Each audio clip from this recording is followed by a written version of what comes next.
Okay, hello. I am back and I am going to read chapter 5, The Parisian Exile.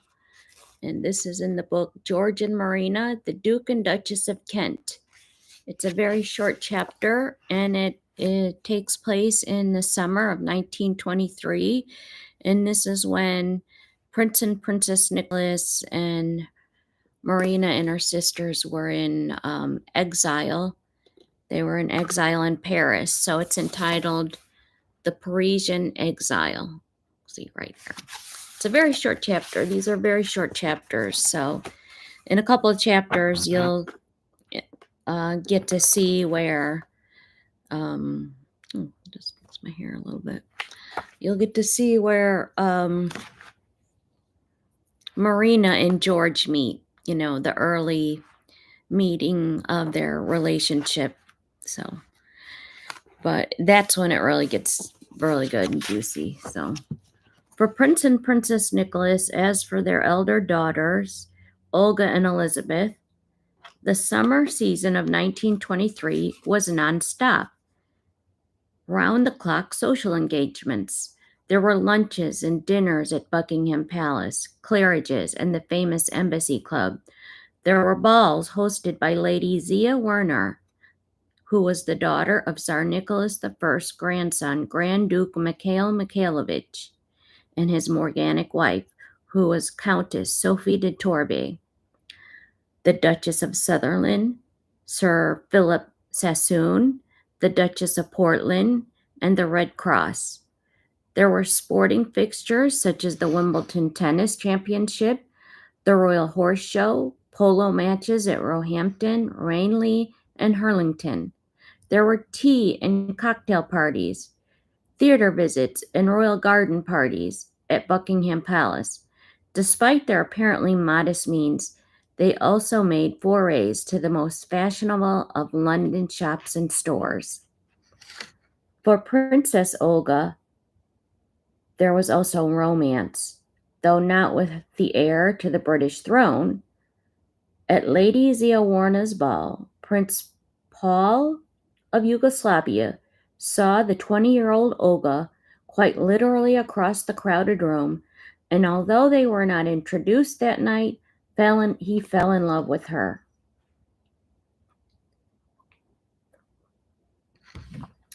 So smitten was he that he contrived to get himself invited to all the functions Olga was most likely to attend. On July 10th, Paul achieved his objective, but appeared to make no great impression. At subsequent events, he was infinitely more successful, so much so that by the 29th of the month, when they went to the cinema together, it is said that Olga sensed the reason for Paul's nervousness. When he proposed, she immediately accepted. Prince Paul of Serbia, as he was then known, had been born in St. Petersburg in April 1893, the only child of Prince Arsene Karageorgevich of Serbia and Countess Aurora Pavlovna Demidova, a nephew of King Peter I of Serbia. Paul, who would act as regent of Yugoslavia from 1934 to 1941. Under the minority of King Peter II, he was educated in Switzerland at Christ Church and Oxford. As an undergraduate, he lived in considerable style, employing 2 servants as well as a chauffeur to drive his Daimler limousine.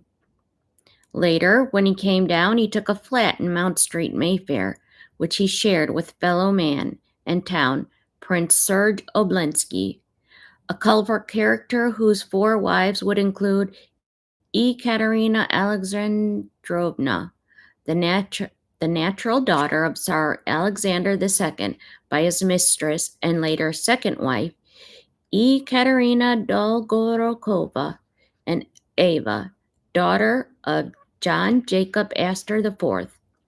Oblensky would eventually become a lieutenant colonel in the U.S. paratroopers and later, still, the vice chairman of the board of Hilton Hotels. But to the return of Prince Paul, and in spite of his background and unquestionable loyalty, Yugoslavia, he was very much an Anglophile. Not only was his outlook decidedly British, but so too were the majority of his closest friends. Among them was Bertie and Elizabeth, the Duke and Duchess of York, who in 1936 they were to become the King George VI and Queen Elizabeth.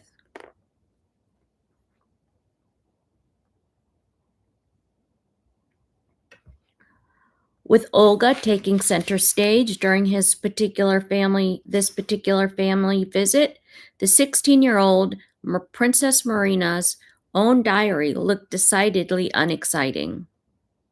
Watching the royal tournament, for example, even if it was from the royal box, it hardly matched the glamour of an event like the Duchess of Sutherland's fancy dress mass ball at Hampton House in Green Street, Mayfair, to which the Prince of Wales and his brother Bertie, the Duke of York, in homage, it was said, to Oscar Ashe's popular musical comedy,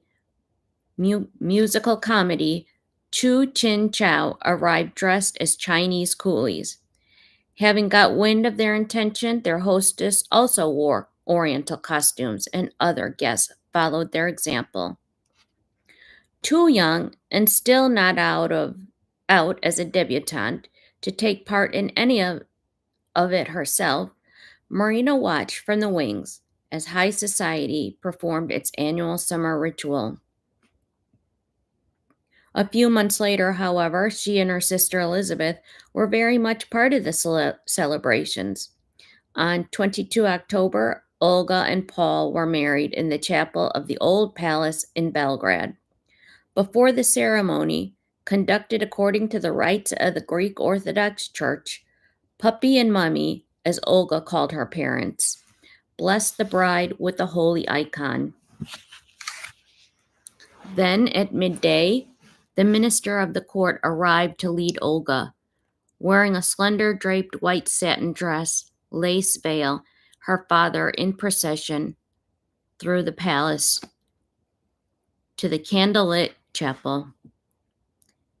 At the altar, Prince Paul, dressed in his bemedaled ceremonial uniform, plumed helmet, and high boots, waited with his best man, the Duke of York.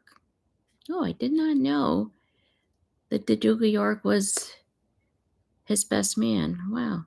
Okay. Among the congregation in places of honor, St. Paul's cousin, King Alexander of Serbia and his wife Marie, King Ferdinand and Queen Marie of Romania, the Serbian monarch's in-laws, and the Duchess of York. Also present was Queen Elizabeth of Greece, wife of Princess Olga's uncle, King George II, and herself the eldest daughter of the Romanian king and his flamboyant consort. Olga and Paul's wedding would mark the end of a relatively settled period in their lives of the Greek royal family. For only 2 months later, in December 1923, Greece was declared a republic, and like the rest of their relations, George II and Queen Elizabeth faced exile. Over the next 12 years, during which George II and his queen increasingly grew apart, his spending much of his time in London, she in Romania, Greece would see 23 changes of government, a dictatorship, 13 coups before the country's part-time monarchy was once again restored in November 1935. When the royal family returned once more, however, Queen Elizabeth was not among them. Her unhappy experiences in Greece, as one of her visitors, the American professor George Huntington put it, had darkened the face of the world for her.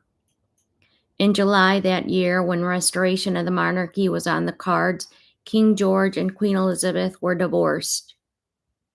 Returning to her native land, Elizabeth reclaimed Romanian's nationality, which she had had to surrender at the time of her marriage, and lived in a more contented life on the estate of her own Western Romania.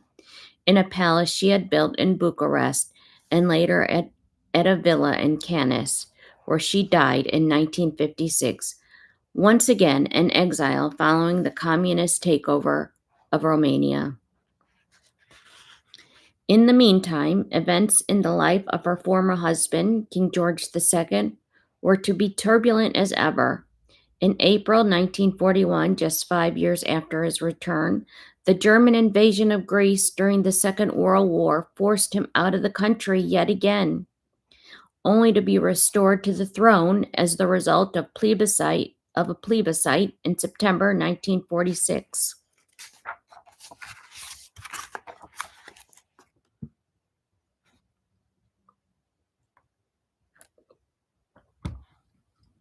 On the 1st of April, at the age of 56, he died suddenly of arterial sclerosis.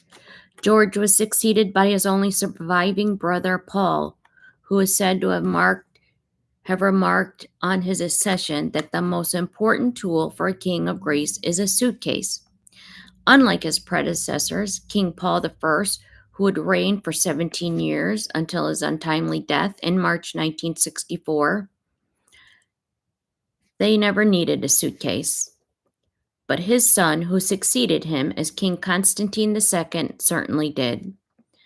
Just 3 years into his reign and 3 years after he was married, Princess Anne Marie of Denmark, the youngest daughter of the very same King Frederick, or Rico, who, as crown prince, had once been fleetingly engaged to Princess Marina's sister Olga. The young king and his family were forced to flee the country in the teeth of a military coup. 6 years later, in 1973, following the restoration of democracy, a referendum opposed Constantine's return. In 1923, however, all these events lay in the unknowable future as Prince Olga and Prince Paul set off on their honeymoon, which they spent in Venice, Florence, and Rome. And Prince and Princess Nicholas were with Marina and Elizabeth, had returned to Paris. Between leaving London at the end of 1923 season and their visit to Belgrade that October, the family had stayed briefly at the Campbell Hotel on the fashionable avenue of Friedland. But when Greece again became a republic, Prince and Princess Nicholas took the decision to make Paris their home. For a while, they rented a furnished service flat near the Trocadero, but then they found a much larger, better appointed, unfurnished apartment on the boulevard of Jules Sandeau near Porte de la Mont on the edge of the Bois de la Boulogne. It was around this time, in fact, although he was by no means poor nor anywhere near the breadline, that Prince Nicholas shrewdly recognized an opportunity to gain financially from the misfortunes of exile. He entered into negotiations with the owners of the Grand Bretagne, and at that time Athens' leading hotel, and today still considered to be one of the most luxurious in southern Europe. In anticipation of their interest, Nicholas offered the hotel owners a lease on his own place in the city in return for an appreciable income that would do much to support his family's life during their enforced absence. Within weeks, a deal had been agreed, and the Nicholas Palace, which was renamed La Petite Palais, became a suitable royal annex to the Grand Bretagne. The arrangement also meant that Prince Nicholas was able to recover some of the family's furniture and objects. Shipped to France and installed in their new apartment, they created a pleasing air of familiarity in their fresh surroundings. As soon as they moved in, Marina and Elizabeth selected their own bedrooms, and to their delight, they were given a separate sitting room in which to entertain their friends and their cousins without having to disturb their parents in the rooms they had chosen.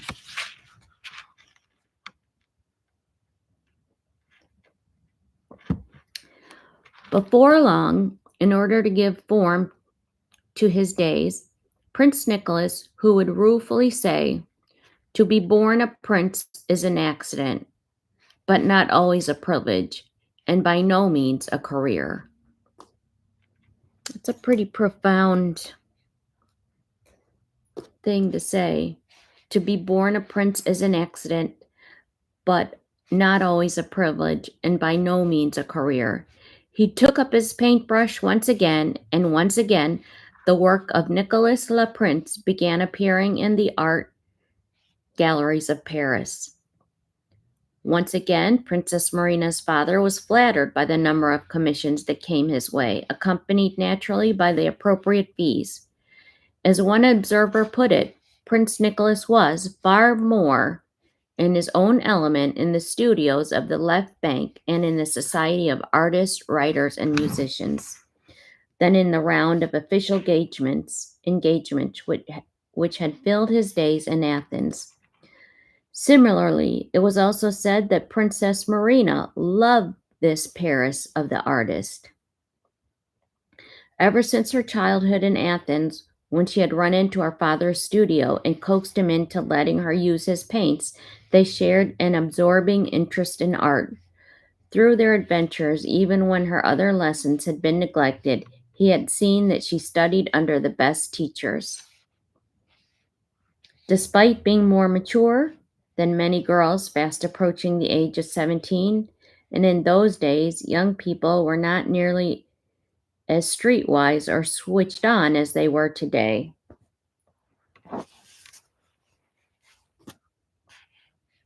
The disruptive influence of Greek politics meant that Marina's formal education was not as complete as her mother would have wished. To remedy the situation, Princess Nicholas decided that a year at finishing school would benefit her youngest daughter.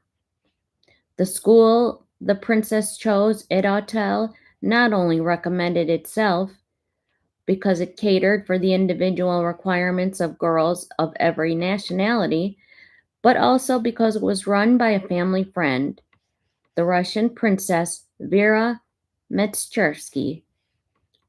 Marina herself was far from enthusiastic at the prospect of leaving home and the thoughts of regulated hours and strict discipline, and it made her thoroughly miserable. But as her mother had presented her with a fait accompli, she had little choice but to grit her teeth and get on with it.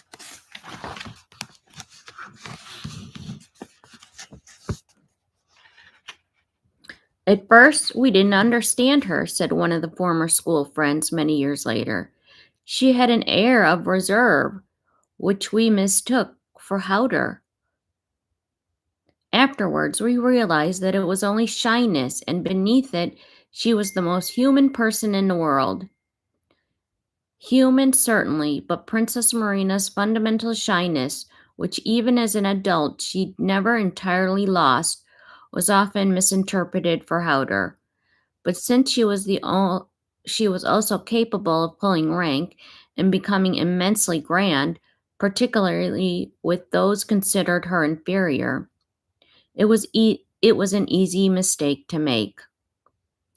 Among the girls at Princess Metscherski's finishing school, however, Marina was invariably considered the tops. It was said that she would fly into battle in defense of some girl who was out of favor with the rest. Not caring whether she made herself disliked or not, they were rather in awe of her sharp wit, her knowledge of the world, of human nature, and it made her seem different from themselves. As a boarder, Princess Marina's days began with prayers at 8 a.m., followed by breakfast half an hour later. At 9, she and the rest of the girls were allowed to walk in bois de Boulogne for an hour, after which morning studies began. There was French language, history, and literature, for example, might be followed by talks on subjects so diverse such as China and Chinese art and industrial development of Great Britain. At lunch was taken at 1 p.m. sharp, and until tea time, 3.5 hours later, afternoons would be spent visiting places of interest such as the Louvre or places of Versailles or Fontainebleau.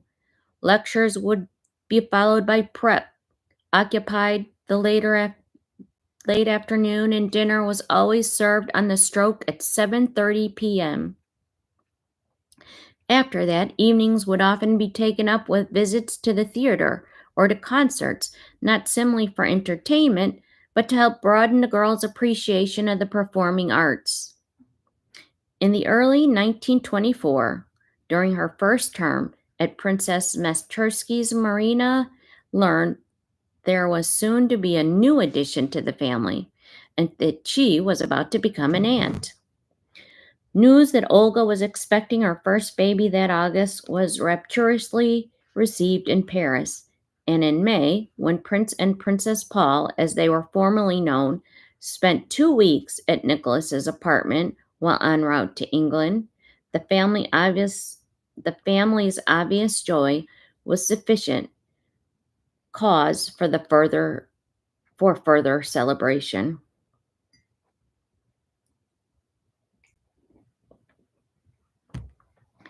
Determined that he and Olga would spend the summer in England, where he was anxious for the baby to be born, Prince Paul rented Bisham Grange, a picturesque cottage near Marlow in Buckinghamshire.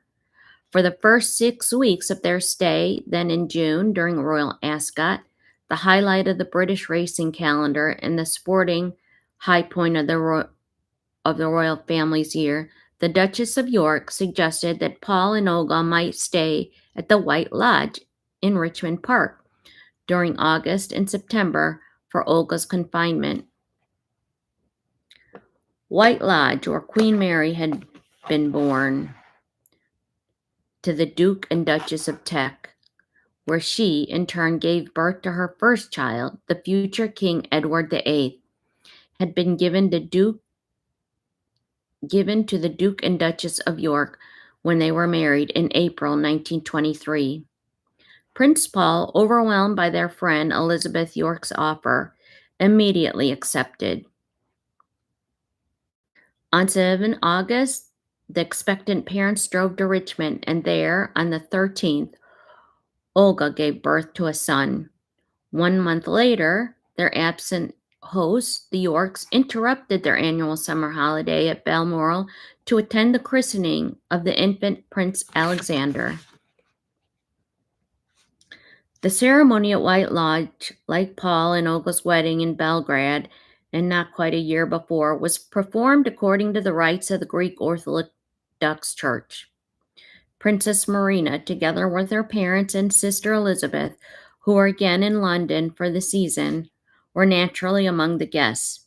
So too were King Alexander of Serbia and Infanta Beatrice of Spain, who, along with the Duke of York, stood as godparents to the 4-week-old prince. That summer, Marina, now technically a debutante in her own right, took a far more active part in the round of social events in London than had been in the case a year earlier, as she also accompanied her parents when they were the guests of the Marquis and Marchioness Curzon at the Hackwood Park at Basingstoke, the Duke and Duchess of Portland at Welbeck Abbey in Nottinghamshire, and Lord Ivar Churchill in Blenheim Palace. That's one place I'd like to see, Blenheim Palace. The Oxfordshire seat of the Dukes of Marlborough. Then the ball was suddenly over, and it was time for the princess to return to Paris. Marina went back to school to finish her education, while Princess Nicholas resumed her involvement with the relief agencies she had established to ease the plight of Russian emigres.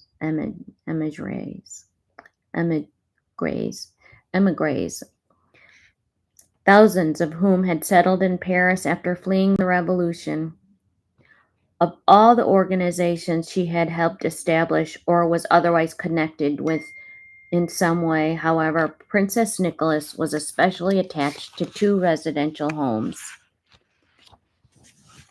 One of them was set up by Dorothy Paget, the wealthy daughter of Almeric Paget, the first Baron of Queensborough, and his American wife, Pauline Whitney, who It was the Château de la Cossonnerie at Saint Genevieve des Bois, where she also financed the establishment of the Russian Orthodox Cemetery. In time, many notable Russians would be buried there. Among them were Prince Nicholas's own brother, the Grand Duke Andrei Vladimirovich, and his wife, the ballerina and former mistress of young Nicholas II. Oh. Matilde Koschevskaya, Princess Vera Meschersky, the founder of the Marina's finishing school, which Dorothy Paget had also attended, Prince Felix Yusupovich, one of Rasputin's assassins, and his wife Irina. And though very much later on, the legendary ballet dancer, director, and choreographer Rudolf Nureyev. Okay, those Russian names. Like her mother, Princess Marina was a frequent visitor to the elder residents of the Château de la Connoisseur, or La Maison Rouge, the Russian house, as it was also known. Indeed, during the early 1950s, the writer Jennifer Ellis recalled having watched her on one occasion, helping an old lady who was trying to knit a pair of gloves and had gotten into difficulties. The princess's sleek brown head was bent close to the white one. Her face was set in concentration, but yet she was still young enough to be able to hide the flicker of amusement in her eyes as she unraveled a thumb at least 4 times too big for any human hand. The other home, which most concerned Prince Nicholas, was the one she herself had founded. If Dorothy Paget had taken pity on men and women who had once known only privilege, Princess Nicholas's compassion drew no such distinction. Deeply concerned by the fact that refugee children were left to fend for themselves while their parents took whatever work they could find, and she was disturbed by images of orphans begging in the streets. Princess Nicholas, who sold some of her jewelry to help fund her charity work, acquired a large property at Saint-Germain-en-Laye in the western suburbs of Paris. Under her supervision, the house was soon functioning as a home and a kindergarten. It was caring for 60 children ranging in age from 2 to 12 years old. Of the new inhabitants, some of them were to claim noble descent, while others were the children of men and women who had once been servants of imperial and aristocratic households. At Princess Nicola's insistence, neither background nor class was to have any place at the home, for as she wisely pointed out, when they grow up, they will have to work. So what is the use of starting them off with false ideas? And besides, children should never be made conscious of social differences. Twice a year, the princess would organize a ball, a fete, or a bazaar to raise funds for her home of Russian children. And in arranging the event, she would enlist the help of her daughters and their friends. Even the family chauffeur and their 4 servants were roped into lending a hand. And while Nicholas's apartment on the boulevard of Jolie-Sandeau, one room was turned into an office where Princess Nicholas, Marina, and Elizabeth would spend long hours hard at work. Though she was always a willing member of her mother's team, Marina nevertheless made no secret of the fact that she much preferred to be being of practical assistance at the children's home itself. Strongly maternal, she was in her element when playing games with older children, and at Bath when it came to getting the babies, as the 2, 3, and 4-year-olds were called, ready for bed. So that's quite interesting. Marina had a really natural mother instinct. Paris was a city for which Marina always held a deep affection, and not without good reason, For had the Greek monarchy been more stable, the vitally important years of her youth and her early childhood would have been stifled by restrictive codes of royal protocol and diplomatic conventions. As it was, Exile, despite its disadvantages, afforded Marina the freedom and anonymity in which to grow and develop as an individual, restricted by the cloistered atmospheres of court life. That's quite profound. I mean, through hardship you grow, and that's what Marina did. She really, you know, she really grew to appreciate things. And that's what happened when the Greek well, they're still around today. That's what happened with the Greek monarchy when they were in and out of exile. They learn how to cope, how to manage, and even still help people. So that's the end of this chapter. I will go and read the next chapter in a separate episode. Thank you.